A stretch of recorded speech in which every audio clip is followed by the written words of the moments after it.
लक्ष्य का निर्धारण। एक बार की बात है, एक निस्संतान राजा था।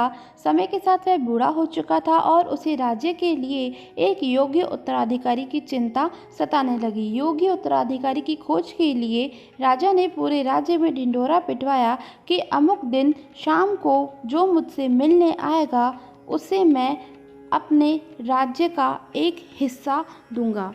राजा के इस निर्णय से राज्य के प्रधानमंत्री रोष जताते हुए कहा, महाराज, आपसे मिलने के लिए तो बहुत से लोग आएंगे। यदि आप सभी को उनका भाग देंगे तो राज्य के टुकड़े टुकड़े हो जाएंगे। ऐसा अव्यावहारिक कार्य ना करें। राजा ने प्रधानमंत्री को आश्वस्त करते हुए कहा कि प्रधानमंत्री जी, आप चिंता न करें, देखते रहें कि क्या होता है। निश्चित दिन जब सबको मिलना था, राजमहल के बगीचे में राजा ने एक विशाल मेले का आयोजन किया। मेले में नाच, गाने और शराब की महफिल जमी थी। खाने के लिए अनेक स्वादिष्ट पदार्थ थे।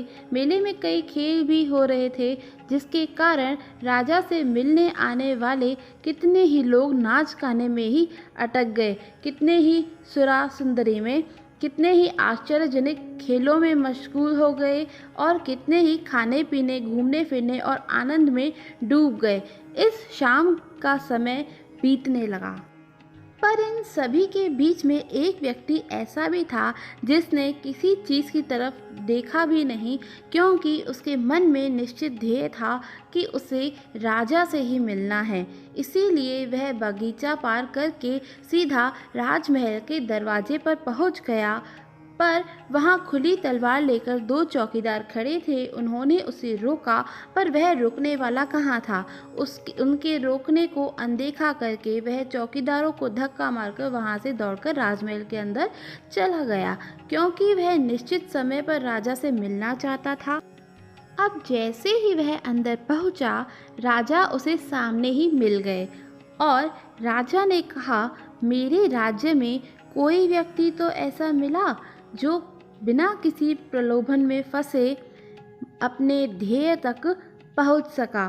तुम्हें मैं आधा नहीं, पूरा राजपाट दूंगा। तुम ही मेरे उत्तराधिकारी बनोगे। वह व्यक्ति खुश हुआ कि वह जिस लक्ष्य से आया था उसका फल उसे मिल गया। वह बिना किसी रुकावट के चक्कर में आए अपने लक्ष्य को प्राप्त करने में सफल रहा।